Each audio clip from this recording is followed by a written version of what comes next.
Les récents discours de Wen Jiabao lors de réunions importantes ont touché les sujets tabous du Parti communiste.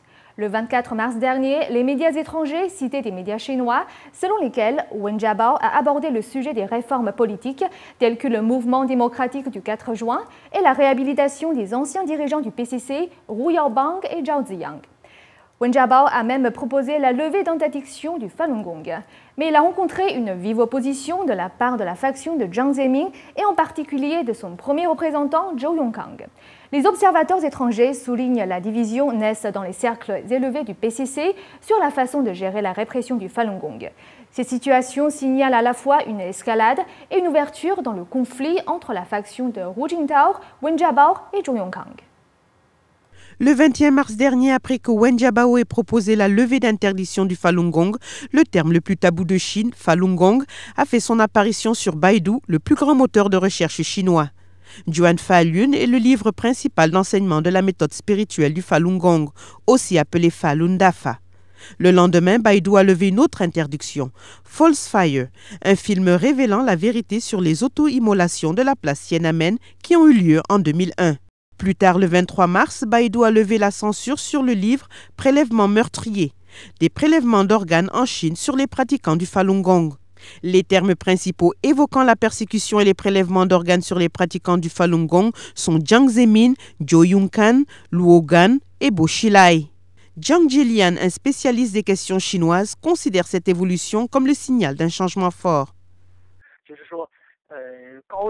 Cette déclaration ouverte indique une différence d'avis parmi les hauts dirigeants du PCC sur le maintien de la persécution du Falun Gong. Cette question est vitale. Wen Jiabao a soulevé ce sujet en parlant de la réforme politique et de l'affaire Wang Lijun. Le problème majeur qui a été tenu secret du public pendant plus d'une dizaine d'années apparaît finalement au grand jour. Je pense que la situation politique du PCC va provoquer une agitation dramatique.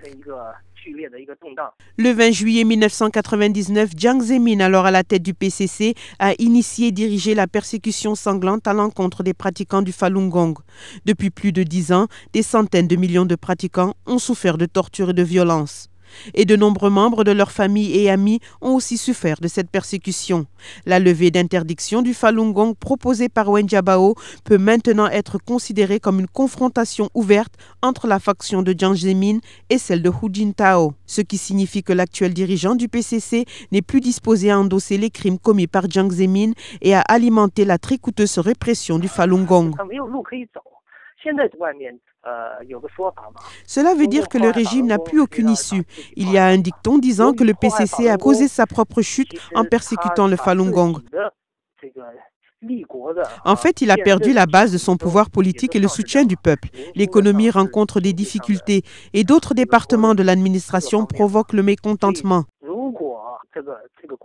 Si le PCC veut maintenir son autorité, il doit dépasser cette question. Sinon, il périra complètement. Mais la faction de Jiang Zemin persiste et s'oppose fermement à la proposition de levée d'interdiction du Falun Gong de Wen Jiabao. Jiang Jilian soutient que la résistance semble venir du groupe au pouvoir dirigé par Jiang Zemin et Zhou Yongkang. Le lancement de la persécution du Falun Gong à l'échelle nationale a desservi leur intérêt personnel et leur a donné du pouvoir. Si la persécution s'arrête, ils devront inévitablement être punis pour leurs crimes. C'est ce dont ils ont le plus peur.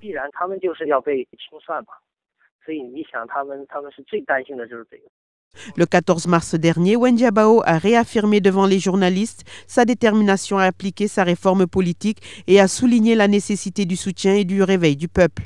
Les critiques extérieures pensent que les promesses répétées de réformes politiques ne semblent jamais être appliquées. Selon Jiang Jilian, si Hu Jintao et Wen Jiabao peinent à appliquer des réformes politiques, c'est parce que Jiang Zemin avait mis en place un système de pouvoir qui assure et protège l'exécution des mouvements de persécution. Ainsi, Hu et Wen deviennent de simples prête-noms. Selon He Jun, l'initiateur de la campagne pour les droits de l'homme en Chine, les réformes politiques souvent promises sous le diktat du PCC sont un simple moyen de gagner du temps pour le système politique au pouvoir. Selon Jun, ce n'est pas le peuple chinois qui est en train de se réveiller, mais les hauts dirigeants du PCC.